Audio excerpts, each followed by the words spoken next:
It was supposed to be a quiet night. Graveyard shift, low traffic, routine patrol through the industrial outskirts. The kind of silence that makes the engine hum feel too loud. My partner, Officer Reed, sat next to me, half asleep, eyes fixed on the empty road stretching ahead. I remember the color of the sky. Not black, but the washed-out gray-blue that comes before dawn. The radio crackled once, twice, then steadied. Dispatch logged a new call. Unverified disturbance. Miller's Creek Road. Possible domestic or wildlife interference. Caller disconnected. That was all. Reed sighed, rubbed his face, muttered something about raccoons. We'd had 5 noise complaints that week, all false alarms. But there was something about the tone in Dispatch's voice. A pause before she read back the address. Like she'd heard something she didn't want to repeat. I marked the log at 2:43. Outside, fog moved low over the asphalt, thin and trembling like smoke. The GPS flickered as we turned off Route 19. For a moment, it showed our cruiser in open water. Reed laughed, said it was a bad signal. I didn't. The deeper we drove, the quieter it got. No wind, no insects, no distant traffic. Just the soft static of the radio and the rhythmic click of the turn signal as we stopped at an unmarked intersection. The road signs were blank. Not vandalized, just empty metal, no letters. Reed leaned out the window, squinting at the tree line. "You smell that?" he asked. I did. It was sharp, like burnt plastic or ozone after lightning. We advanced slowly. The radio emitted a long, low tone. Not static, not a transmission, just a hum that grew louder the farther we went. Reed tried to reach dispatch. Unit 247 responding to Miller's Creek disturbance. Copy? Silence. Then a faint click, followed by a whisper. A voice, low and close. Stay in the car. We both froze. The voice wasn't dispatch. It wasn't male or female, just a whisper stretched into syllables. Reed turned the volume down, face pale. What was that? I didn't answer. We drove on. At 2:57, the headlights dimmed without reason. The battery levels were fine. Reed hit the high beams. For a fraction of a second, something moved across the road. Not an animal, not a person, more like a shadow that forgot how to belong to anything.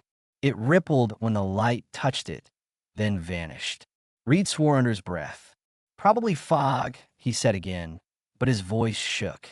We reached the coordinates at 3:02. No house, no lights, just trees and the faint sound of water somewhere below the hill. The GPS blinked red. I switched to channel 4, backup frequency. Static. Then a voice, calm and formal. Dispatch again. Unit 247, confirm your location. Relief hit for half a second until I noticed something. The timestamp on the dashboard read 3:21. We had lost nearly 20 minutes. Neither of us remembered stopping. Reed's pen was on the dash, but the ink had bled over the paper. The words smeared into nothing. Did we? He started, but didn't finish. The radio light went out completely. No signal. The silence after was unbearable, like the air itself had thickened. I stepped out for a moment to check the antenna.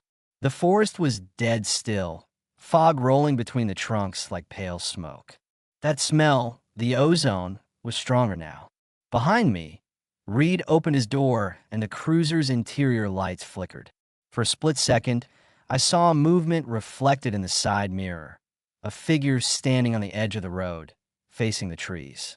I turned, flashlight ready. Nothing. The fog shifted, swallowed everything. I walked toward where I thought it had been. The ground felt soft, almost damp though the air was dry. My radio hissed once, then I heard breathing. Not mine. Deep, slow, measured, coming from the speaker. Then, clear as day, "We found you." I spun around. Reed was by the car, waving for me to come back. I ran. The radio cut off. The headlights flared to full brightness, blinding white. For 1 second, the light revealed something between the trees, rows of shapes. Not people, not exactly, like silhouettes cut from the dark itself. Reed shouted, and everything went black. The engine stalled when the lights returned. The road was empty again. No figures.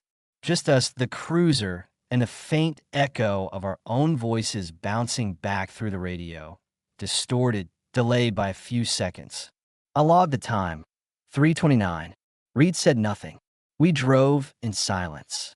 But I swear, as we left Miller's Creek, I saw movement in the rearview mirror.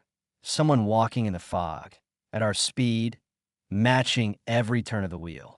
We reached the property just before 3:40. GPS coordinates led us down a narrow dirt lane cut through heavy pine. The fog thickened until the high beams turned it into a white wall. Reed leaned forward, hand on the dash, scanning for any sign of a mailbox or house number. Nothing. Just an old gate half buried in vines. The cruiser's tires crackled over wet gravel as we pulled in. The woods opened to a clearing, and there it was. A small two-story farmhouse, sagging under its own weight. One porch light flickering like a pulse. I marked the log at 3:42. Reed checked the shotgun mount, muttered procedure, but his voice was more for comfort than order. The rain had stopped, leaving a heavy stillness that pressed against the ears. I could hear my own heartbeat in it. The door stood ajar, moving slightly with each draft. No sign of forced entry. I announced our presence, Sheriff's Department, responding to disturbance call. My words sounded wrong in the air, like they were swallowed before reaching the walls. Inside smelled like rust and damn paper. The first thing I noticed was the temperature, colder than outside, breath visible. Reed's flashlight beam trembled across peeling wallpaper and water-damaged photographs. Every face in those pictures had blurred, the ink bleeding like melted eyes. Jesus, he whispered. We moved deeper. The floorboards moaned under each step, the kind of sound that feels alive. The kitchen table was set for two, plates dusty, but cups still wet. A clock ticked somewhere, but it wasn't steady. It jumped backward every few seconds, a click, click, pause, click, like something tried to correct itself. On the counter sat an old tape recorder. Red light blinking. Reed press stop, then play. Static. Then a voice, male, shaking. I saw them again. In the tree lean. Thought they were lights. They're closer now. I can hear them whisper my name. The tape ended with a thud, like someone dropping the mic. I marked evidence tag A01. The air buzzed with low interference. I could feel it through my vest, vibration, deep and electrical. Reed moved toward the back door. Tracks, he said. The mud outside was marked with footprints. Bare feet. Too long. The pattern went halfway into the woods, then simply stopped. He took a few steps closer, radio to his mouth. Dispatch, this is Unit 247. We've located the residence. Possible missing person. Copy. Only a faint hiss answered. I checked my watch. 3:57. Reed's voice was still echoing, but not through the radio. It was echoing from the trees. His own words, coming back slower, distorted. We've located the residence. He turned, wide-eyed. Did you hear that? We both froze. A dull thump upstairs. Then another. Footsteps. Heavy, deliberate, pacing back and forth. Reed signaled silently. I took the left, he took the right. We climbed the stairs, weapons drawn, flashlights slicing through the dust. The hall above was short, ending in a door half closed. Something dark leaked from beneath it. Not liquid, not shadow, something between the two. I pushed the door open. Empty room. Window shattered inward. The curtains swayed, but there was no wind. On the far wall, drawn in uneven lines, was a crude circle made of handprints. Small like a child's, but dozens of them overlapping. In the center, a single word written in thick black. Stay. Reed whispered, this isn't right. He turned to leave, and his bodycam caught something over my shoulder. A shape in the doorway behind us. For half a second, its outline shimmered, like static trapped in human form. Then gone. The temperature dropped hard. My breath fogged, my teeth hurt. Reed ran down the stairs. I followed. But when I hit the bottom, the layout was wrong. The hallway stretched twice as long as before. Doors that hadn't been there lined the walls. My flashlight flickered and died. In the pitch dark, I heard Reed's footsteps, fast, desperate, and then nothing. Silence. I shouted his name. The echo didn't return. My radio came alive with faint breathing, the same deep, slow inhale I'd heard earlier. Then a single word, run. I stumbled toward what I thought was the front door, but instead came out into the kitchen again. The plates on the table were gone. The chairs were gone. The tape recorder was running. I heard footsteps upstairs. Impossible, the same pacing as before. I looked down at my wrist. The watch face was blank, fog from the inside. I pressed the radio. Dispatch, Officer Dalton, we've got. Static drown me out. Then, faint beneath the noise, I heard Reed.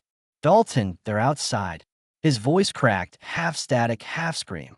The back window blew open with a crash, but there was no wind, only that burning smell of ozone. My flashlight flickered once more and caught something standing beyond the glass. Too tall, too still. No eyes, just the impression of a head, watching. I blinked and it was gone. The camera log later showed 13 seconds of black footage, then a single frame of Reed, mid-turn, mouth open, reaching for something off-screen. That's where the feed cut. When I came till I was outside, sitting in the mud, the cruiser headlights on, engine running. Reisdeur was open. His radio was on the ground, still transmitting a faint signal. A whisper looped on repeat. We found you. Time code, 412. I don't remember walking back into the house. One moment I was outside, hands shaking, trying to steady the radio, and the next, I was standing in the front hallway again. The air was heavier now, thicker. The walls looked wet, glistening like something breathing behind them. My boots left no prints on the floor. The sound of my heartbeat was louder than the silence. I called out for Reed. Nothing. Only a faint crackle of feedback from somewhere upstairs. The flashlight flickered. For a second, the beam showed movement at the end of the hall. A human shape slouched unmoving. Reed? My voice barely made a sound. The figure didn't answer. I took a step forward. The air temperature dropped so fast, I saw frost spread across the wallpaper. Another step, and the figure dissolved, like static breaking apart on a screen. Then, right behind me, the floorboards groaned. Slow. Careful. Someone was moving. I turned, weapon raised. No one. The hall stretched longer now, doors where none had been. Each one slightly open, darkness breathing through the gaps. From one of them came a sound, faint tapping, rhythmic, almost like Morse code. I held the radio up. Dispatch, this is Dalton. Officer Reed may be missing, possible 10 to 29 at Miller's Creek. Request backup. The words fell dead. The radio hissed. Then a woman's voice came through. Calm. Too calm. Copy, Officer Dalton. Backup en route. Relief washed through me. Until she spoke again, softer this time. You're not supposed to be in there. The voice wasn't dispatch. I dropped the radio. The tapping stopped. From upstairs came the same sound again. Footsteps, slow, deliberate, pacing back and forth. My camera's red light blinked without power. The battery indicator was dead. The house hummed with low vibration, like a generator deep underground. I followed the sound up the stairs, each step creaking beneath me. The second floor looked wrong, stretched, distorted by shadow. Reed's flashlight lay on the ground, still on, the beam pointing at the far wall. I moved toward it. The sound shifted from footsteps to breathing. Deep, wet breathing, close but nowhere visible. I turned the corner and saw movement through the open doorway. Reed's silhouette sitting on the floor, facing the wall. His head tilted to one side, motionless. Reed? No response. I reached for his shoulder. The moment I touched him, every light in the room exploded into white. The radio screamed. I was blind for a second, maybe less. When my vision cleared, Reed was gone. Only the mark on the wall remained, a perfect outline of where he had been sitting, burned into the wallpaper like a photo negative. I backed out of the room, heartbeat pounding in my ears. Dispatch, this is Unit 247. Officer Reed is... The words cut off as a whisper replaced them. He's right behind you. The sound came through my own radio, but the radio wasn't on. I turned. Nothing. Only my reflection in the window. Except it wasn't my reflection. It blinked before I did. I stepped back, breathing hard. Outside, through the glass, the forest was lit by faint movement.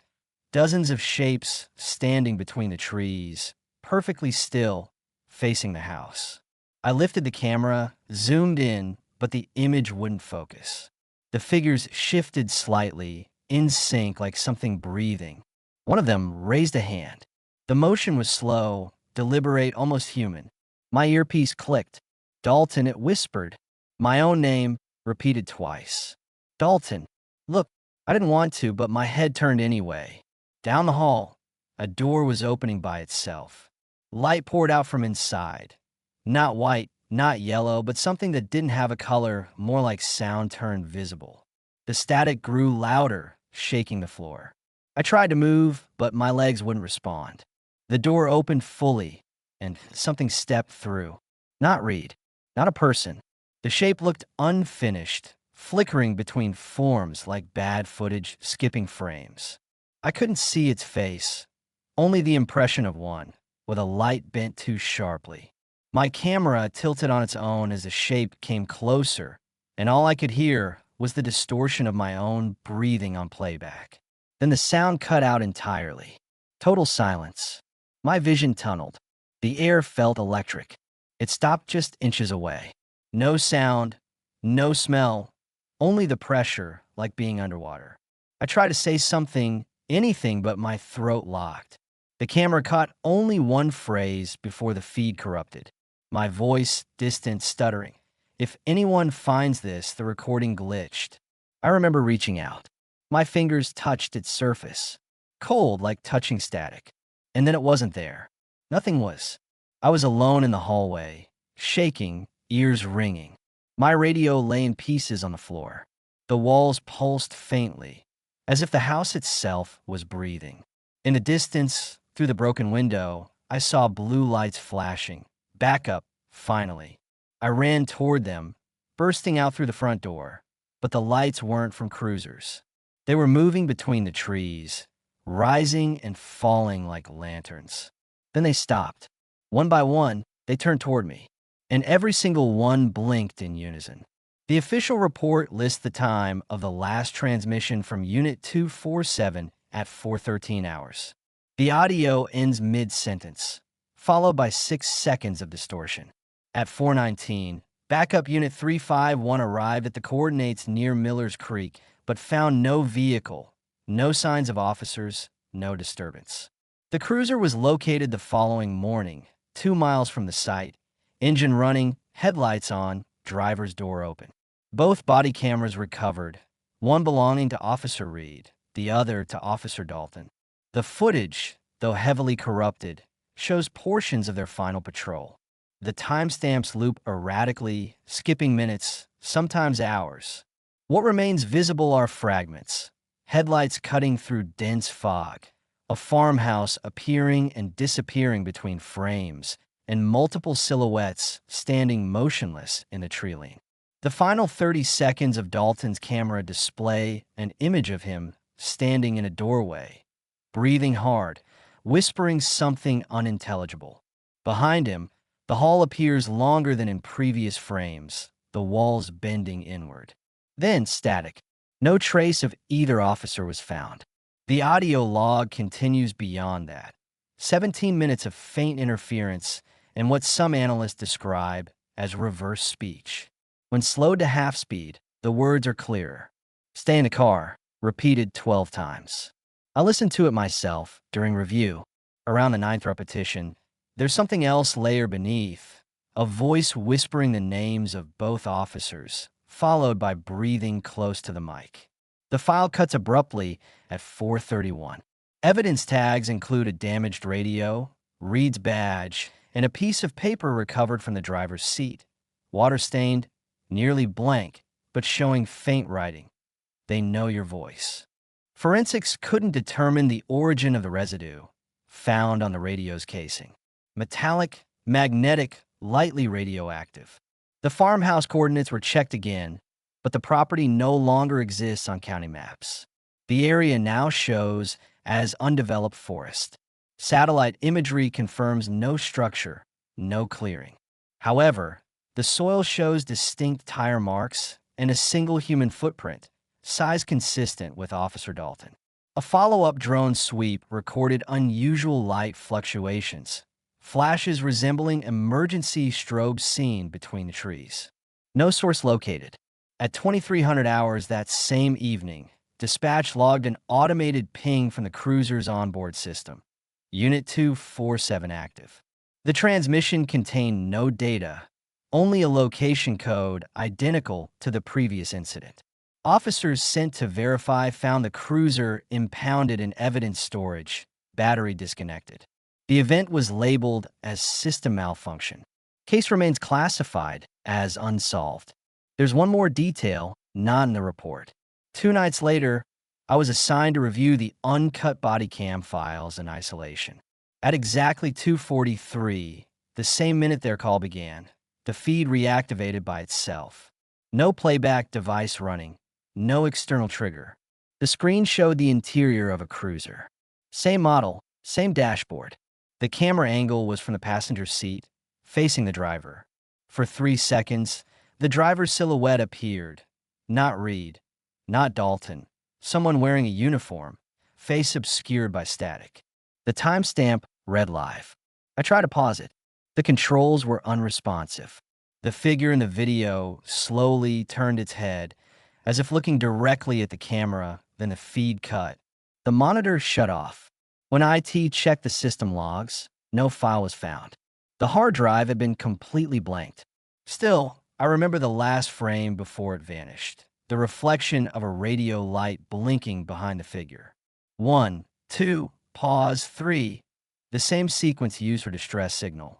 Since that night, the dispatch line occasionally receives dead calls. Open channels with faint audio resembling engine noise and shallow breathing. The number trace always routes back to the same inactive unit, 247.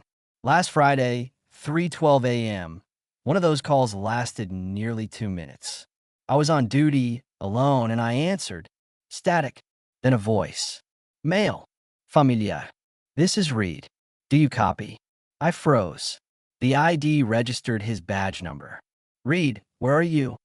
Silence, then. We can't leave the road. The transmission ended with a single tone, identical to the one logged on their final night. I played it back 5 times. Each time, just before it cuts, you can hear faintly, under the static, another voice whispering over his, "You shouldn't have answered." The file now sits in the evidence archive, locked.